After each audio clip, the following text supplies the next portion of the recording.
Greetings, everybody. My name is Travis Guzzi. I'm a pastor as well as an ICF certified life and executive coach and a gout strengths coach. And I want to welcome you to the Called to Be podcast, where we seek to empower everyday believers to discover and live out their authentic calling in Christ. And actually, we are starting a new series. It's a once-a-month series called Everyday Believers. And what the series is we are having conversations with everyday believers doing extraordinary things in the kingdom, really talking about how they live out their calling in Christ in their everyday callings of life, the opportunities, the challenges, and hopefully this is going to be a blessing for all of you who are viewing and listening to this podcast. And as we start off, I want to welcome a special guest, our first one here to the Called to Be studios, a longtime friend of mine and a former member of a congregation I served in Southern California, Dave Drever. Dave, welcome to the Called to Be podcast. Why don't you let our viewing and listening audience know a little bit more about who you are? Absolutely. Well, thank you for having me. It's a pleasure to be here in from Sacramento to the East Coast.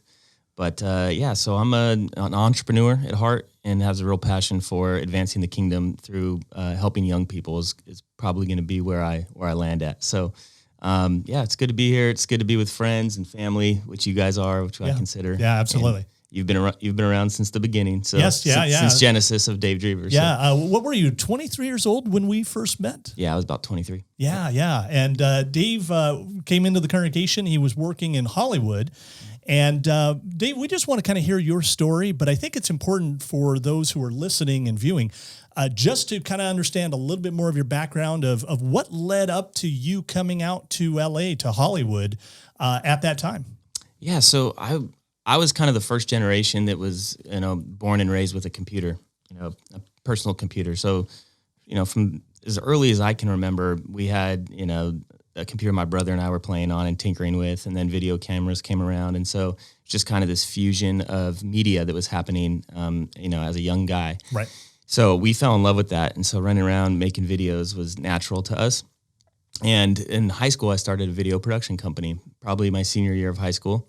And I started landing clients and getting good at it, and then taught myself After Effects, which was a motion graphics software. And just knowing that I didn't have the best video equipment, but if I had, the value proposition of flying titles and, motion bars, that it would set me apart from my peer group. And that worked. And so I had a reel, and somehow my reel magically made its way to Hollywood and landed on a desk of a guy named Mark Brown. And at that time, Mark had just written and produced Barbershop. And, Right. And so Mark called me and said, Dave, I got your reel. Do you want to come to LA and work with me? And so I was a senior in college, and I dropped out of college and went and lived on his couch, and we started working together. And long story short, we became business partners and ran around the world doing media for the better part of my life. So I'm 40 now, but I've been doing this for 22 years. So wow. I've seen a lot and learned a lot, and my faith has grown through the process. But what got me into St. Paul was, kind of just landing in the Valley in LA, living there and working in Hollywood. Once my wife and I got married and she moved down, and we were looking for a church, and we found you guys. And you were the first, people to come alongside me on the journey of, what I do today. Yeah. Well, I always, for me, I have such a heart for young people, especially who are entrepreneurial, creatives, and that definitely fit your mold of who you were. Yeah. And so just really had an interest to be able to invest in you and your wife as you were just kind of starting off life. Yeah. Dave, I remember there was a point, especially it was an interesting point for me because it was just when I was starting to get into the field of coaching, doing life coaching with people and being able to invest in that way. There was a point for you that you sought me out because you were kind of going through some wrestling with your calling in Christ and how you were living that out in Hollywood. Why don't you talk a little bit about that? I'm still wrestling. But what had happened was in 2007, we got a call to go to China to set up the digital export arm for the government. And specifically CCTV, Xinhua News Agency, and Shanghai Media Group. And I started learning about soft power, and then I started learning about how influential media was, and then I learned that the number one thing you'll do in your life is consume media. And so there was just this kind of intersection of my life where I said, oh my gosh, the number one thing we will do in our lives more than sleep is consume media. And it shuts off your frontal cortex, which is your decision making part of your brain, because you're emotionally aroused. And whatever we put in our eyes and our ears is more important than what we put in our mouth. Yeah. And so at that point I said, oh my gosh, I need to pay more attention to what I'm producing and creating, and, the stuff that I would consider aiding and abetting, that was against, the Christian mission. And so that's when I sought you out and said, hey, I gotta kind of rework my life path, because if I keep on this trajectory, I'm like going to church on Sunday and then Monday through Saturday, doing the exact opposite. Just living a life disconnected from your calling. Yeah. Yeah. And so that's when I, set out and I started a media literacy program for kids, which will be one of my legacy projects. And then, I went to a company that I knew and I said, I want to create the cool, hip Christian media company that doesn't exist that I'd want to work for. Yeah. And that's when Freely was born.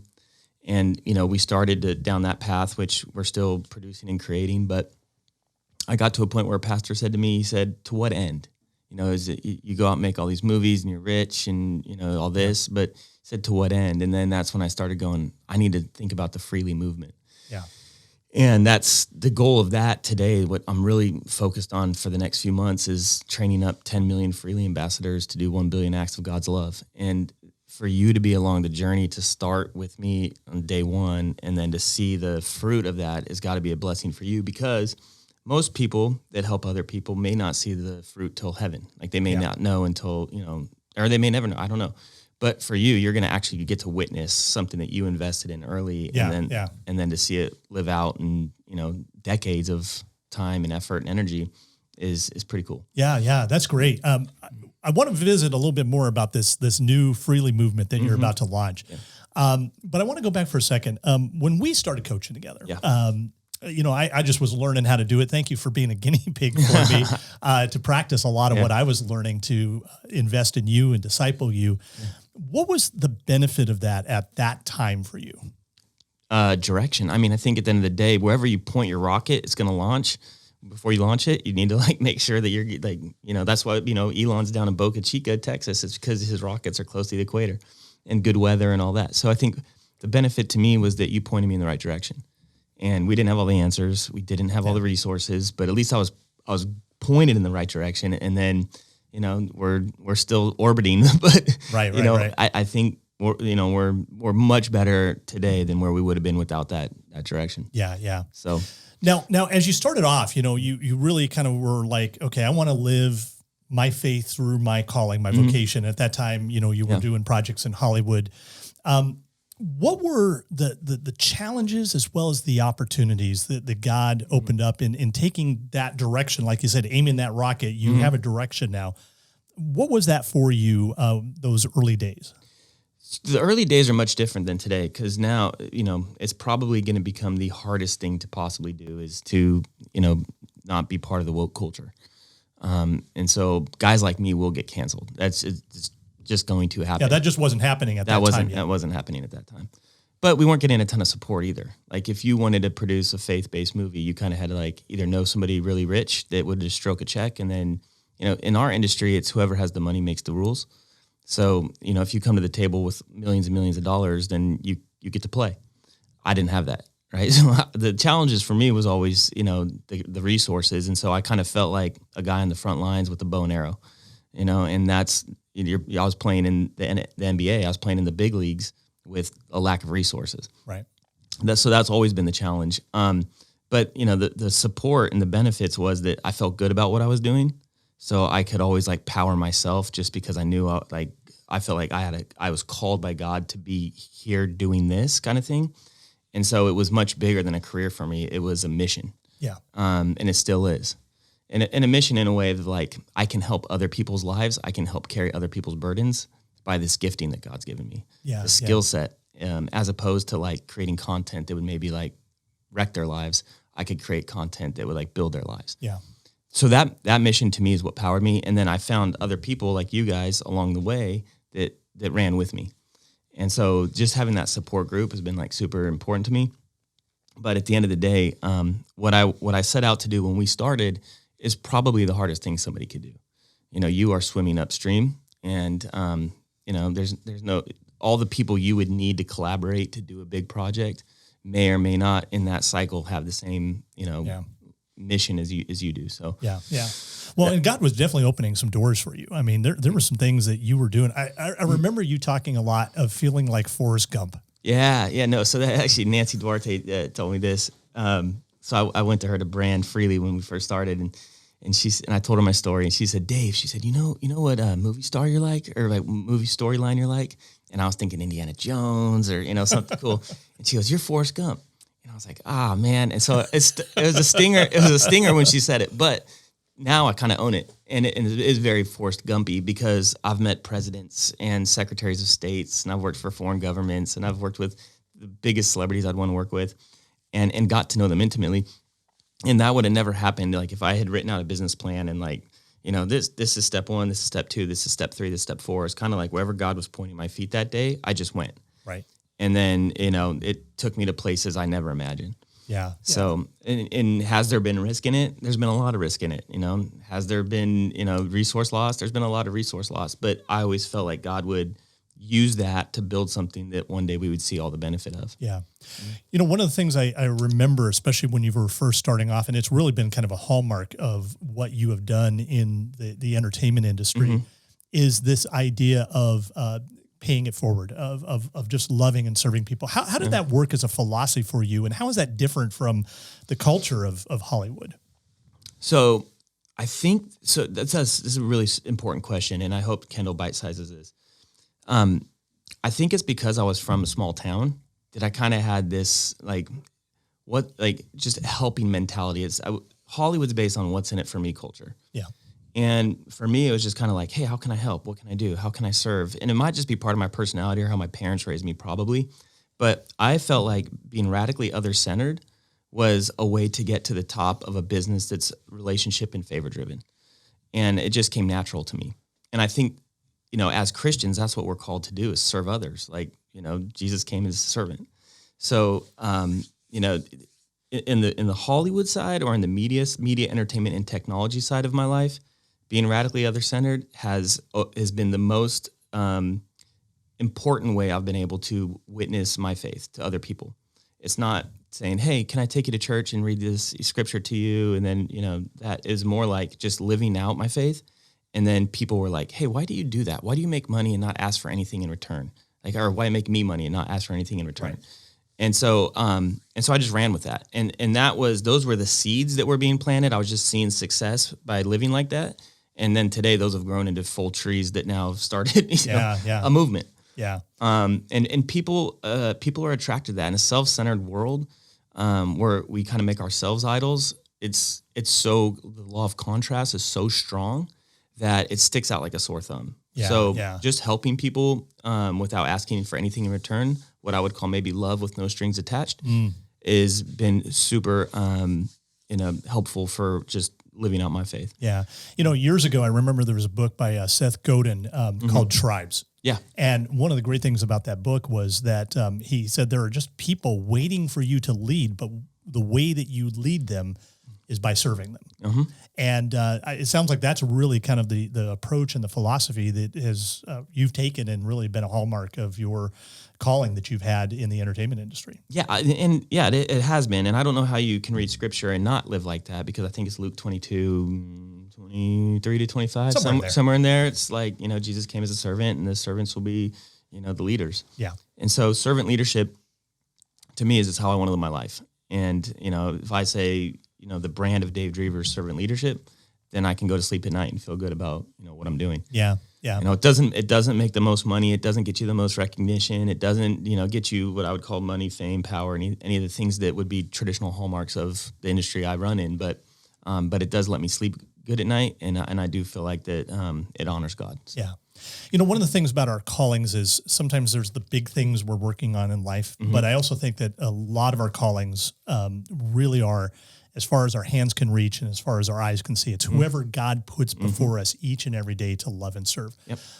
Who's maybe a person or two, and maybe you don't say their names, maybe you do. I'll leave that to you. Yeah. But is there maybe a story or two of just how God used you especially to be able to love and serve others, and maybe even share the good news of Jesus?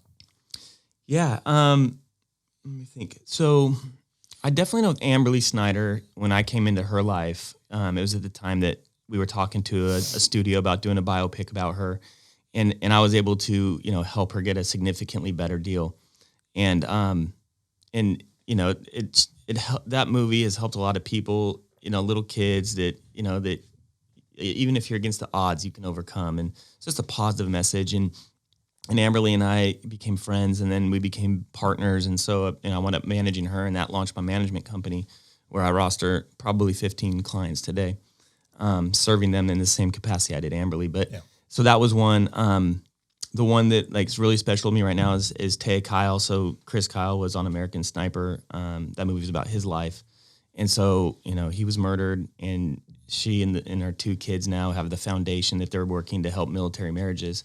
So being able to come alongside them and help them has been super important for me too.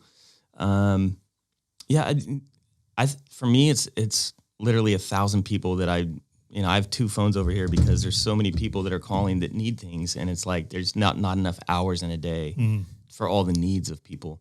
But I just literally try to do as much as I can with the hours I'm awake. And I'm going to go until God takes me home. So I don't ever see myself retiring. I'll tell you that.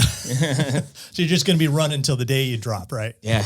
Last check's going to bounce. It's like shoes are going to have no tread on them. There's that much need in the world. I mean, people I probably today get mental health issue calls more than probably anything. There's this gigantic mental health crisis going on in our country, and I see it in my peer group.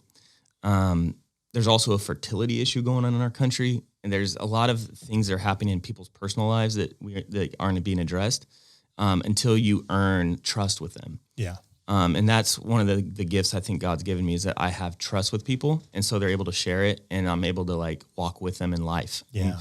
And so even though I work with a ton of celebrities and influential people, I really just know them as people. And that's what I really thrive off. Yeah, it's not the enamor of the name or what they've done, but it's just, this is a human being. Yeah.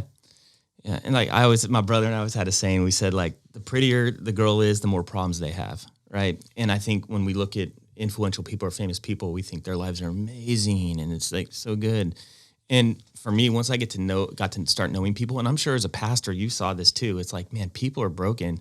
And the flesh is weak, and we're humans, and humans suck. And we're all even Christians are going to hurt other Christians. Yeah. And I think we put us up on pedestals, and I'm no, I like doing life with I like going to church with broken people. That's where I thrive. Yeah. Let's help each other. I always say I'm 51% saved, but that's God, Jesus and me is a majority, right?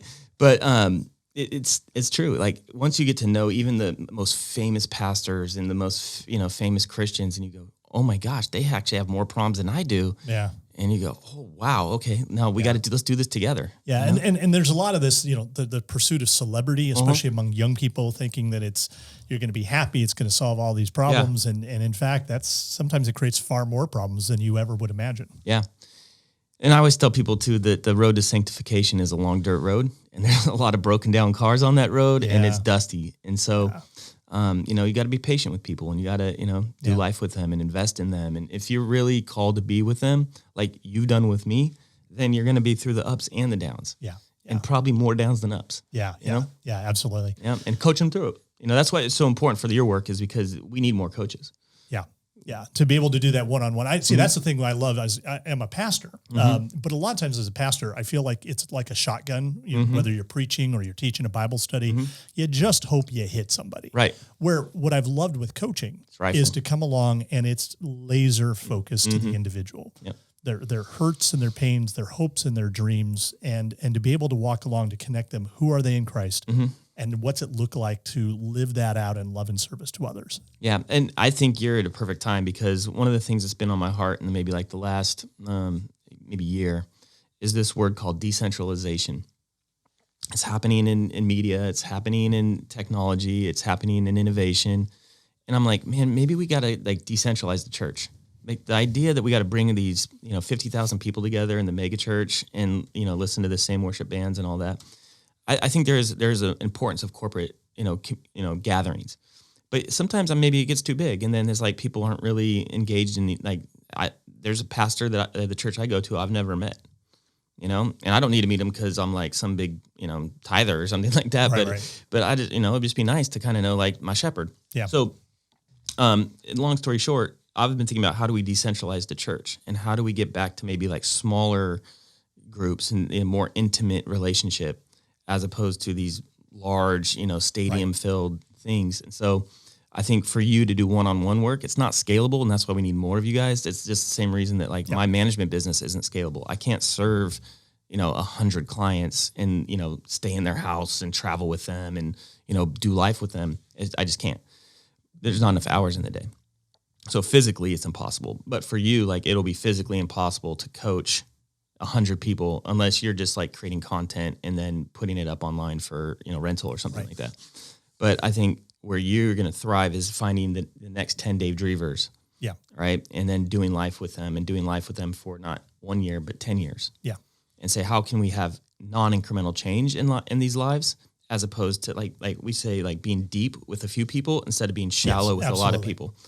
And the long-term impact is so much greater. I know that the people that I've invested in through coaching, it has been time, it is focused, it is intensive, but the impact that it has, both on them personally and what God calls them to, it's really been remarkable. Yeah. Like I can honestly look at you and say, I mean, I'm not looking at you, but I can look at you and say that, you know, I don't know if we have 3 daughters if it's not for you, you know? Yeah. Yeah. Speaking of your daughters, so I want to ask you about the challenge of not only living your life in Hollywood, but living your life with your family. I mean, there's probably a pull between those worlds and then raising kids today as a Christian father, being a husband as a Christian husband. Talk about that. That's tension, right? That's like real life tension, right? Work-life balance. So my wife is a hero. Like she holds down the fort when I'm gone. The way we logistically do it is I have to jam like 2 weeks worth of work into 3 days, which means I don't really get enough sleep. I have to like travel hard and heavy. But the alternative is I'm gone for 2 weeks and my kids are like, hey, where's dad? And then, you know, Katie and I have marital problems. So the way we've kind of gotten around it is I have to jam all this work into a few days and then hit like 5 cities and just knock it out and then go back and be like, what did I just do? Okay, now, you know, now let's sort all that out. Right. But that's the only way we've been able to kind of work through it. You know, with COVID, it was, you know, we were all in the house for 15 months in a box, you know, under lockdown. So we got a lot of time together. So we kind of, you know, banked that. And then now it's go out and, you know, back to the rhythm of commerce, which feels good to be back, you know, producing and creating and being in the field. But yeah, I think that will always be my number one challenge, is just the work-life balance. Like, And the thing that I fear, just being honest on this podcast, because I think your podcast deserves it, is like my health would be like what I would sacrifice. Yeah. Like I would give everything to everybody else, my family, my clients, my work, my mission, and then I would forget about me. Yeah. And it's important that self-care though is vital, making sure we're taking care of ourselves because we can't show up at our best in our callings for our families, for our careers. You put your mask on first, your oxygen mask on first before you put somebody else's on, right? Yeah. And that's counterculture to just who I am. Yeah. Like I see need everywhere else. Yeah. You know, like literally from the moment I wake up to the moment I go to bed, somebody needs something from me. So it's like, do I put myself before my daughters? Do I put myself before my wife? Do I put myself before this deal that impacts 50 other lives? Because there's investors and there's producers and there's talent and there's distributors and there's marketing partners and there's all these people that count on me as the kind of the deal maker. Yeah. And like, do I let everybody else down to go, I'm going to just take care of Dave right now? Yeah. And I haven't been able to like truly find that. Yeah. So that's probably like the next chapter. I just turned 40. So maybe like 40 to 50, I'll figure that out, you know, maybe 60. But trust me, as somebody that is about a decade ahead of you, taking care of your health starts coming into focus a little bit more. So, how does your faith in Christ just give you that strength, give you that peace to keep going each day? You know, because it's a lot of unknowns in life. You know, I mean, there's a lot of people who really thrive on security in life and that constant paycheck. And for you, it's really been a life of adventure, but also risk that has gone along.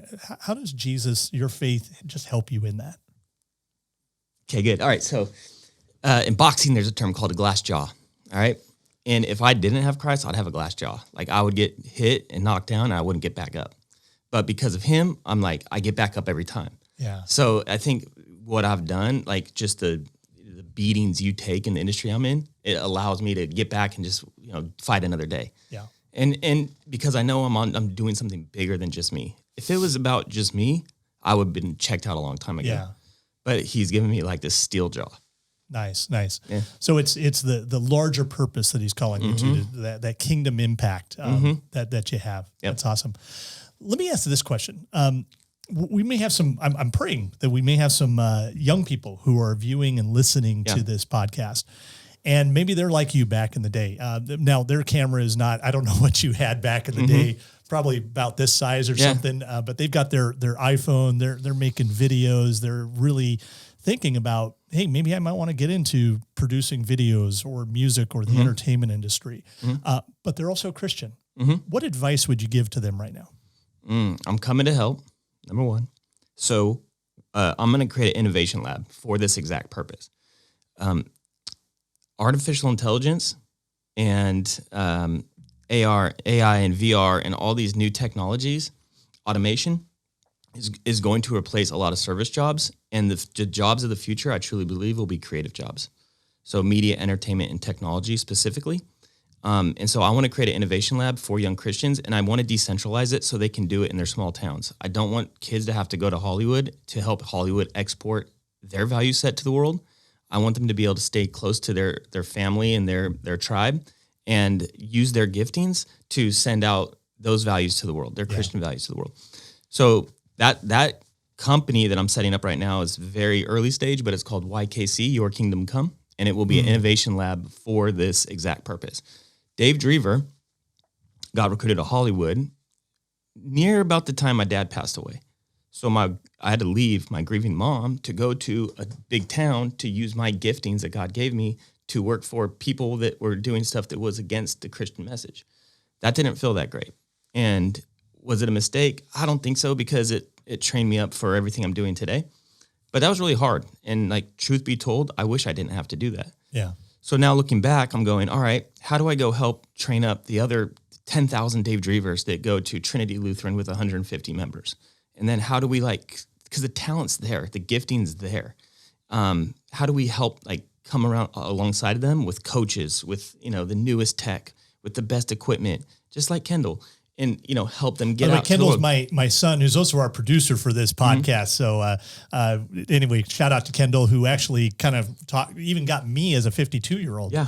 Doing something like this, which you would have told me a couple of years ago, I would have launched into a podcast. I never would have imagined that. So and which is exciting, because I think there's a place also for this idea of reverse mentoring is actually, as we consider this digital Babylon that we live in, right. The people who are going to be leading the way are young people who now, if we can come along and support them, they're the ones who are going to lead us to what life and ministry and calling looks like in the future. Yeah. That's a great term, digital Babylon. I'll tell you, because I started before MySpace and I was before Facebook, before YouTube, before all these things came on the scene, I was kind of seeing it all happen in real time, and I was doing it many hours of the day. So I was really dialed in. And saw so much stuff I shouldn't have seen. But I'll tell you, I said to myself, so the effects of social media are going to happen before we can realize the effects of social media. Yeah. And it's going to be too late by the time we see the cultural impact of what was happening in the digital realm. And you have big companies, Google, Apple, Facebook, that have huge resource, and their job is to get your attention. It's the attention economy. And to get you to, the advertisers will pay them a lot of money for your attention to get you to buy things you don't need with money you don't have, because consumer lending is grossly profitable. That is the world we live in. Get their attention, sell them things they don't need with money they don't have, because consumer lending is grossly profitable. That's the business. And for me to see that all kind of play out was like, oh my gosh, somebody's got to doing nothing is not an option. Somebody's got to do something. Yeah. Or this thing's going to crash and burn. And foreign governments know it. I'm telling you right now, there's foreign governments that want to play the war of exhaustion and the war of attrition with us because we're individualistic and we are weak and we can't like come together as community anymore. Like we are split. And so for me to just kind of live through that as a young man and go like, somebody's got to step up and try. Like, you can't do nothing. So that's kind of where I landed. And I'm still on that journey. And I'll do it till the day I die because at the end of the day, it's really about our kids and their kids. Yeah. You know, the future generations that are going to suffer from this, and technology is going to happen so fast. My head's spinning. Yeah. And I'm a part of it. Yeah. And I'm going, oh my gosh, this thing is changing every day. Yeah. And so, I have a heart for young Christians who want to protect their faith and also use their calling, like their gifting. And it's not going to happen in New York, LA, Atlanta, Nashville. It's just not. Yeah. You know, it's like every kid wants to play in the NFL, but like 0.1% make it. Yeah. You know, it doesn't have to be that way in media. You know, everybody can have a chance to get the content out that they want. And to create up those distribution platforms and those production, you know, resources, which, you know, I would call, knowledge. Like there's like soft IP, which would be like, how do you even produce, like Kendall did with you with all this? And then there's like hard IP, which would be like you actually need physical, you know, stuff and, you know, tangible things to go out and produce. But like you said, with cameras on phones now, there is no barrier to entry. You know, you don't need a big film studio to create content. I could go shoot a feature film in film and cut it in one day if I really wanted to. And that's mind-boggling. Yeah. And it's going to disrupt the media industry. I don't know if you've seen all the consolidation happening in our industry, but you know, the streamers and their tech versus, you know, kind of these big box, you know, studios, and then the shutdown and theatrical windows and all that. It's just, I don't know. The future of media business is going to be much different today than it was when we were kids. Yeah, I think COVID definitely threw a wrench, but I think it also accelerated things that probably were already happening in the industry. Yeah. I mean, I wouldn't be shocked if the automation industries aren't going like licking their chops, going like, this is the best thing that ever happened. Contactless living. You need robots to, you know, serve you burgers, and you need, you know, driverless cars to take you to the airport. And this is the perfect storm for the automation companies to, you know, come in and it just. Which for me, from a vocation standpoint, I think is a very bad thing, because you're taking away jobs from people. You're taking away the chance to contribute and meaning and providing for yourself or your family. You know, when I go to this grocery store, I, as much as possible, refuse to use the automated scanners because if I do, I'm taking a job away from somebody. Yeah. So if you read the studies, the research papers on this exact subject, you'll learn that it's going to lead, and it's specifically the African-American community I'm concerned about. And I've been doing research on that. And it's that the service jobs for, you know, assistants and, you know, fast food workers and, you know, kind of, let's call it the, you know, lower income jobs.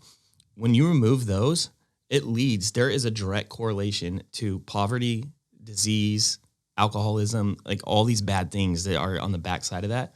But it doesn't matter to those big companies because, you know, money's king. Yeah. Yeah. And it's bottom line. They're mercenaries. You know, they're looking at P&Ls going like, how do we cut costs? And we have to change our culture from mercenaries to missionaries.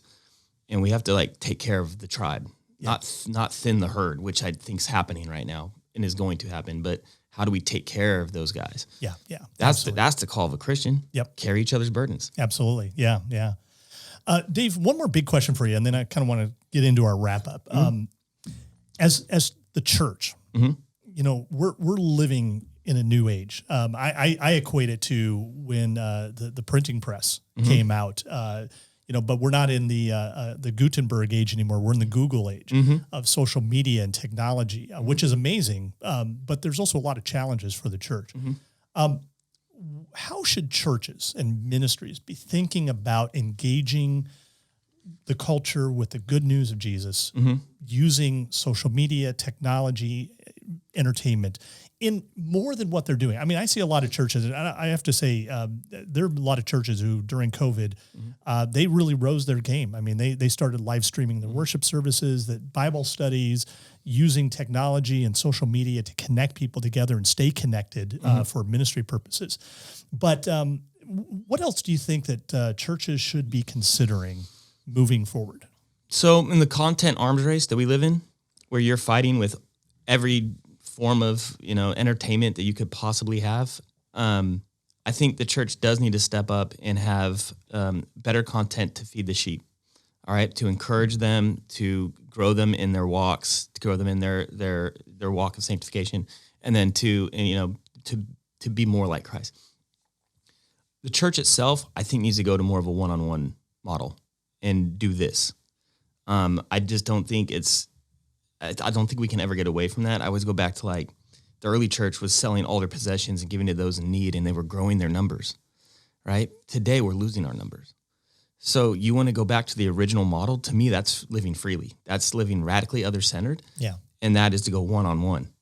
I just don't see it. I think, or maybe not even one-on-one. Maybe it's, just smaller. And I think that's how the church is going to grow. The people are just over it. I mean, they're just over the big church, and they're over legalism, and they're over religion. And it's just like, I don't need that in my life. And you guys don't believe this on this political issue, and you guys don't believe this on this social issue. And so I'm out. Yeah. In that world, that's hard to have a mass message go out as a piece of content to make everybody happy. Yeah. So I know there's pastors out there that are trying to do that, and then they're getting like 50 angry members calling like, hey, you said this in, that video content, and so I'm out. I'm not coming back to church. Yeah, yeah. So when we try to mass produce Christians, that's a really tough grind in my opinion.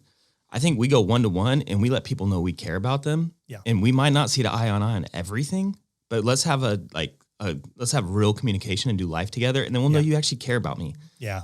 And then let's go try to be like Christ, as impossible as that is. Yeah. Let's just go and try. Yeah. And so that's where I think the future of the church is just like the early church, selling the possessions, giving to those in need, and growing our numbers. Yeah, yeah. And so it's, instead of competing, it's getting back to really what the Christian faith is. It's a relational faith, our relationship with God, a relationship of loving, serving our neighbors, of caring for them in their times of need, creating community. And especially, I think that there are a lot of people who have been feeling alone and isolated coming out of COVID. Yep. I think with the impact the media has been having, that it's leaving people really hijacked when it comes to life and faith. And again, I think that's the entryway. It's heart to heart. It's life to life. And there's things like I think we should be doing that we don't, or like at least maybe I don't, but that are they don't cost anything. Like having a conversation with somebody that's lonely. The loneliness epidemic I think is going to be as bad as the COVID epidemic. And there's a lot of people out there. If you just had a conversation with them and they could just talk to somebody, that costs nobody anything but time. And that's easy to do. You don't have to leave your house. Yeah. And so there's things like that I wish the church would just get back to, just more simpler Christianity. Yeah. I think we try to mass produce Christians, and I think it gets really complicated when you do that. And I think if there's simpler things we can do. Yep. And praying, dude. I think praying is one of our least used tools we have. I was telling somebody the other day, I'm like, when people say hey, I'm praying for you, dude, how many people actually go pray when they say that? Right. Or, or is that just... It sounds good. Is that just the same as hey, I'm crossing my fingers kind of thing? Right. But I wish the church, when you say I'm praying for you, you would go wreck heaven with the hard prayer for that person. Yeah. And if more people did that, prayer, I think that's this long lost art of the Christian faith. Yeah. I go personally into a private place to pray, because what's done in secret will be rewarded in public. Yeah. And until we reteach the church, maybe not the whole church, but at least my peer group, how to really pray and just have a conversation with God, not these big fancy words and these long prayers and these things, but just that's your dad, man. Go talk to him. Yep. And that I hope that the Christian church gets back to that. Yeah, absolutely. Yeah. Absolutely. Well, Dave, I know we have been praying for you for a long time on this journey, walking along with you. You kind of alluded it towards the beginning. I want to come back as we wrap up this podcast, talking about this new Freely movement that you're launching. 10 million Freely ambassadors doing 1 billion acts of service. Incredible vision. I'm very excited. Can you talk a little bit more of details of what this is, when it's going to launch? Yeah. So it will launch, I think the date's October 21st this year. Okay. 2021. And the goal of that is to teach people how to be radically other-centered. This isn't a progressive Christianity thing where we teach people how to do good and do social work without the gospel. This is all for Jesus. Yeah. Like, I would be very clear about that. Like, what Jesus has done in my life, I want other people to go serve for him. So, like, I have a real angst about progressive Christianity where it is like, hey, let's like exempt the gospel and just go do good things. Right. I'm like, no, we're doing this for Jesus. Yep. So the Freely movement is to train up a human army of radically other-centered people that explode the kingdom of heaven on earth. That's it. Yeah. And I know that behind Freely, there's a Bible verse in particular that really has inspired this vision for quite a long time for you. Yeah. That's that freely you have received, freely give. Yeah. Freely receive, freely give. That was the genesis of the name of the company. That was the genesis of the name of the movement. But it was more even than that. It was the heart of what we were trying to do. Love with no strings attached. That was it. Because that's what Jesus gave us. So when you say freely we've been given grace. We didn't earn it. We're not going to heaven because, we're such great people. It's because he did it on Calvary. Yeah. So for me, the heart of what everything we've always done has just been like, how do we honor God? Because he's done so much for us. Yeah. And so that's where Freely came from. Yeah. Yeah. And now people know about it. They talk about it. Very influential people. And it's kind of cool to just kind of see how far it's gone. Yeah. But just being the guy living the lifestyle of being radically other-centered has been like the biggest blessing to me. So like some people say, oh, you can't outgive God. And there's truth in that. But for me, I'm the one that's blessed when I'm doing this. Yeah. I know other people are like, man, Drever really helped me. Yeah. But I'm like, no, you have no idea how that just touched my heart. Yeah. So yeah, this will be a fun journey to be on. It's a long journey. Like, I was just talking about mass producing Christians. This isn't about creating Christians. This is about Christians living out their callings and helping encourage them and train them. And I think for me, if the next 40 years of my life, I'm 40 now, 40 to 80 is helping train up this army. And they're going to come and go. We call it leaky bucket in technology. People come in and then they leak out the bottom. Right, right. But I do want the Freely lifestyle to touch that many people and then have them go out and like I say, export the kingdom of heaven onto this earth. That's the goal. That's the mission of this movement. That's an exciting vision. Yeah. And we'll see what God does with it. If he's in it, you're not going to stop it. I know that. Yep. If he's in it, it may be bigger than 10 million. There's billions of people on this planet. And it could also be 10 people. The way we're kind of tracking it is any community that has 10 or more social or Freely ambassadors, we're looking at all the social data points. And so we have technology now that can track these things. Like, are these communities getting better? Are people having better lifestyles? Yeah. In these communities. And so for me, being able to say like, hey, if it's 10, it's 10. That's fine. Yeah. That's probably changed 100 lives or 1,000 lives. That's enough. Yeah. I'm one guy that had people that believed in me that then went out and hit 10 people that then hit 1,000 people. That feels kind of good. Yeah. And I feel like God's honored in that. But I think just knowing what I've seen with my own eyes, I think this thing's big. Yeah. And I think it's going to reach a lot of people. I think it's going to reach the four corners of the earth. Yeah. So it sounds like it's not just helping individuals do this, of living out of this radically other-centered life of being a follower of Jesus, but it also sounds like you're seeking to bring people together in community to do this as well. Yeah. From the family unit to the corporate, boardroom. I mean, to me, that would be awesome. I do think that there's a big part, which would be like consumer facing, which would be the one-to-one. There's an enterprise solution on this too. I mean, that's the business terms of this, but there's an enterprise version of this where we're training corporations how to live radically or how to operate radically other-centered. Yeah. I think there's a lot of workplaces that could use it. There's a lot of churches that could use it. There's a lot of schools that could use it. all the way down to the family unit of the family of 4 or 3 or 2 that could use it to, instead of scrambling to their separate rooms with their separate screens, to come together and help each other. Yeah. And maybe that will have some impact on on family units, and so that they're not getting divorces and they're not breaking apart. And some of this, I'm living through it myself, right? Like, families it's hard. It's just hard work. Yeah. For everybody to get along, different, like there's 5 of us, 5 personalities to get along and to always be happy together. Yeah. Yeah. You have to live radically other-centered. Yep. Absolutely. And so you have to bite your tongue. You have to, go to war for your family, and you have to do things that you probably don't want to do. Yeah. And, just being humans, selfish humans, it's like, it's hard to live with other humans, Yeah. And so, if we can teach people how to live outside of themselves and how to put other people first, I think that can go a long way. Yeah.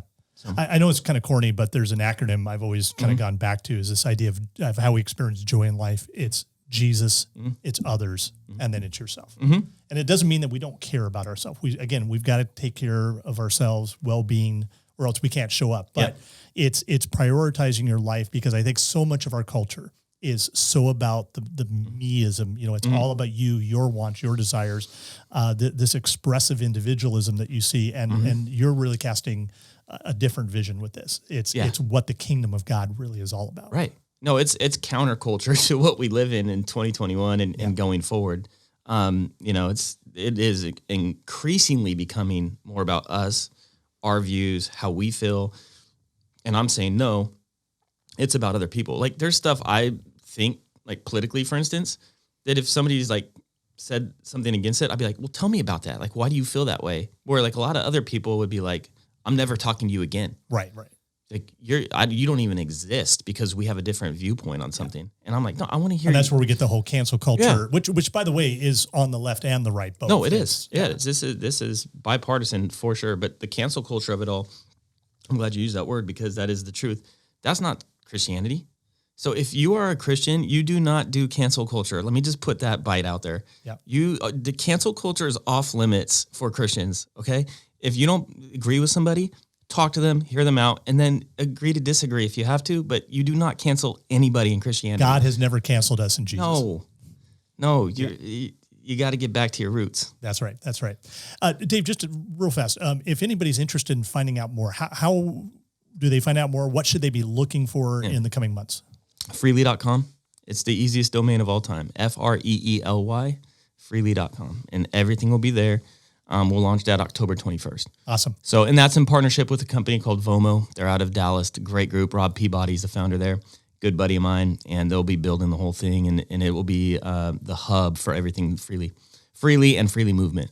Awesome. So, awesome. And then the other thing is we'll be dropping what I would call our manifesto. So this will be the book that kind of just explains the stuff I touched on this podcast, but it will be the manifesto of what the freely lifestyle really is. And it won't be written by me. It'll be written by the people I feel or who I've identified live the best freely lifestyles. Yeah. And we'll touch on different ways that freely applies to daily life. So from forgiveness to giving to, you name it. Yeah, that's awesome. Mm-hmm. Well, Dave, I want to thank you for being in studio and for our viewing and listening audience for this podcast.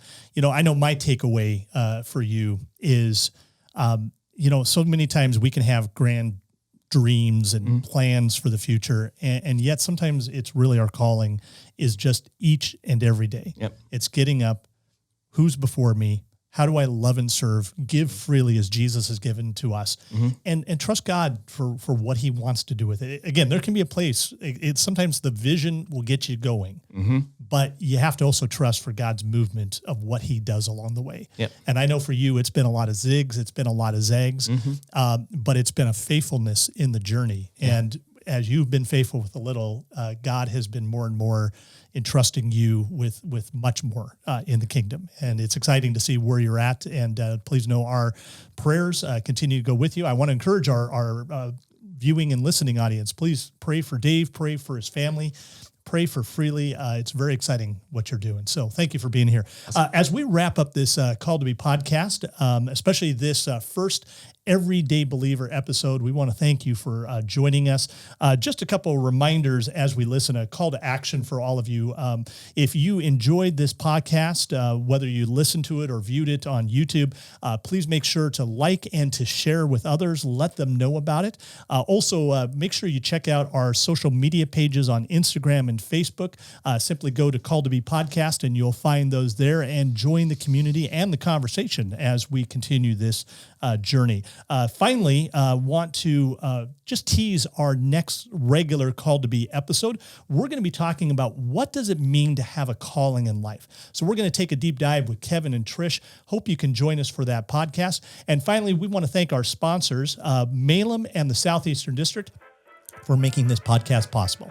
With that, we want to wish you all God's richest blessings, and we'll catch you next time for the Call to Be podcast. Take care, everybody.